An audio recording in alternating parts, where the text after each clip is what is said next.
Halo, selamat pagi. Apa kabarmu hari ini anak-anak? Kalian masih tetap semangat bukan? Tetap sehat, tetap kuat, dan menjaga kesehatan setiap hari. Apa yang mau kita dengarkan pagi hari ini? Wah, Gracie juga penasaran nih. Yuk kita dengarkan bersama-sama. Berdamai dengan diri sendiri. Kalau istilah atau kisah tentang dua pihak yang bertikai kemudian berdamai, kita tentu sudah sering mendengarnya. Tapi bagaimana dengan istilah berdamai dengan diri sendiri? Bagaimana bisa kita bermusuhan dengan diri sendiri? Ternyata bisa loh.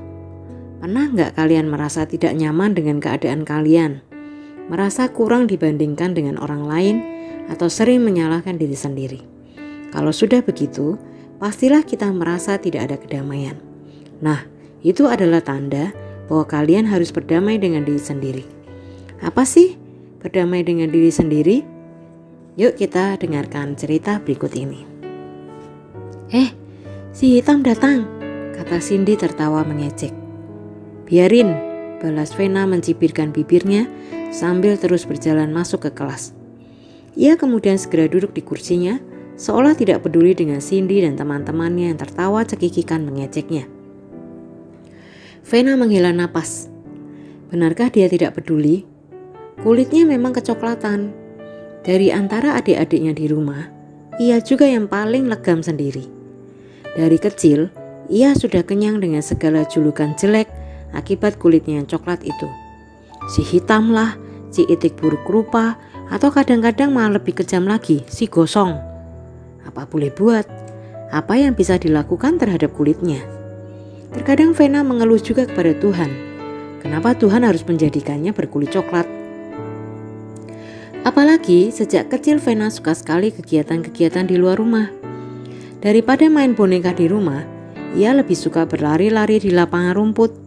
Ia juga suka sekali berolahraga, terutama basket. Akibatnya, ia terkucil dari teman-teman ceweknya. Tidak bisa ikut ngerumpi soal fashion, apalagi soal make up dan pernak-pernik cewek lainnya. Teman-temannya malah cowok semua. Itu pun karena mereka menganggapnya seperti cowok.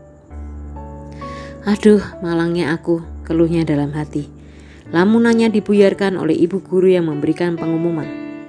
Anak-anak, minggu depan kita semua akan pergi mengikuti outbound. Ibu akan membagi kalian dalam kelompok-kelompok. Hari ini ibu akan memberikan waktu untuk menyiapkan semua perlengkapan, yel-yel, bendera kelompok, dan menentukan seragam kelompok. Demikian pengumuman ibu guru. Outbound lagi, kalau anak-anak cewek terutama Cindy. Kulitku bisa tambah hitam nih, aku harus pakai sunblock. Belum lagi kita harus berkotor-kotor rias seharian. Bagi Vena itu berlaku sebaliknya. Ia senang sekali, apalagi ia terpilih menjadi ketua kelompok. Hari yang paling ditunggu-tunggu Vena pun tiba. Dengan bis, anak-anak berangkat ke lokasi outbound. Seharian mereka menjelajahi padang rumput, menyeberangi sungai, melewati sawah, memanjat tali, merangkak melalui terowongan, dan berbagai rintangan lainnya. Mereka juga harus mengerjakan tugas-tugas yang diberikan kakak-kakak pembimbing di setiap pos yang mereka lewati. Jika anak-anak yang lain mengeluh, tidak demikian dengan Vena. Justru ia merasa berada di dunianya, seperti seekor ikan yang dicemplungkan ke dalam kolam. Ia memimpin kelompoknya dengan baik dan terus menyemangati mereka saat harus melewati rintangan demi rintangan. Sore harinya, outbound pun berakhir. Mereka kemudian berkumpul di lapangan untuk mendengarkan pengumuman dan bersiap-siap pulang. Tiba-tiba terjadi kehebohan di antara anak-anak, kakak-kakak pembimbing dan guru. Apakah ada di antara kalian yang melihat Cindy? Tanya kakak-kakak dan guru. Dia tidak kembali ke lapangan. Tidak ada yang merasa melihatnya. Setelah ditunggu cukup lama, Cindy tidak kunjung tampak. Akhirnya guru-guru dan kakak-kakak pembimbing memutuskan untuk menyisir lokasi outbound sekali lagi untuk mencari Cindy. Sementara itu, anak-anak harus menunggu di tempat keberangkatan. Vena merasa ia tidak dapat berdiam diri.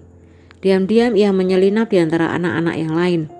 Sekalipun ia tahu itu cukup berbahaya bagi dirinya, ia memutuskan untuk ikut mencari Cindy. Apalagi Cindy adalah anggota kelompoknya. Ia merasa bertanggung jawab atas keselamatan semua anggota kelompoknya. Ia pergi ke tempat terakhir ia melihat Cindy di dekat sungai dan mulai mencarinya di sana. "Cindy, Cindy," panggilnya. "Kamu di mana? Jawablah kalau kamu mendengarku." Ia menelusuri daerah di sekitar sungai sambil memanggil-manggil Cindy, tetapi belum ada jawaban. Setelah menyusuri cukup lama, akhirnya ia menemukan sesuatu. Topi Cindy. Topi itu tergeletak di antara rerumputan di dekat turunan yang cukup curam di samping sungai. Apakah Cindy jatuh ke situ?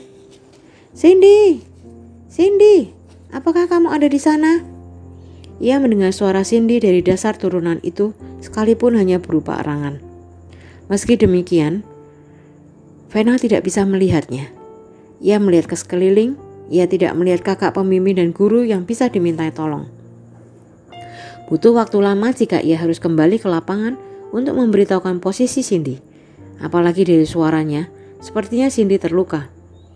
Akhirnya Vena nekat menuruni turunan cukup curam itu. "Cindy, Cindy," panggilnya turun dengan hati-hati, berpegangan pada batang-batang pohon di turunan itu.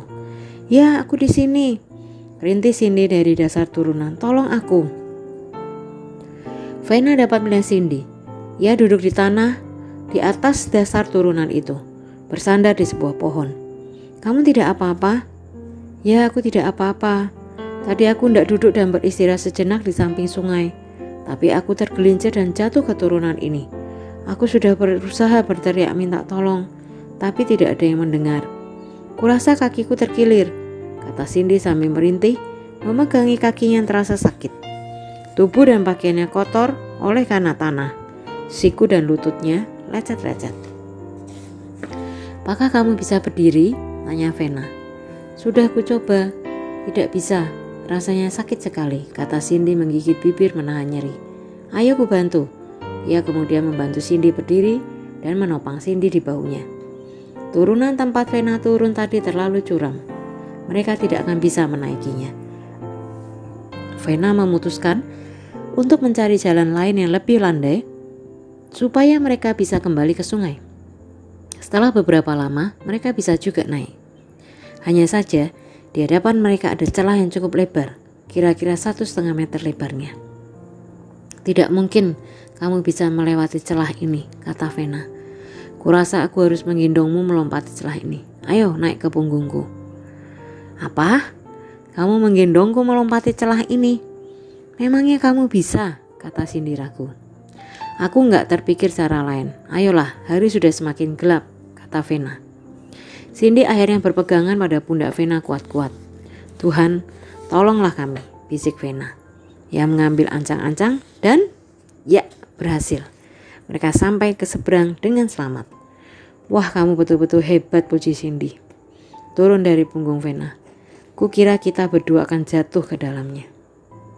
"Aku pun berpikir demikian," jawab Vena tersenyum.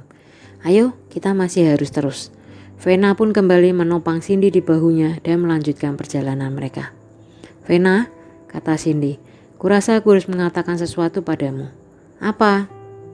"Maafkan aku. Selama ini aku sering mengejekmu. Sejujurnya aku iri padamu." "Iri padaku?" tanya Vena heran. "Bukankah aku yang harusnya iri padamu? Kamu kan cewek paling trendy di kelas. Kamu juga juara. Sedangkan aku biasa-biasa saja."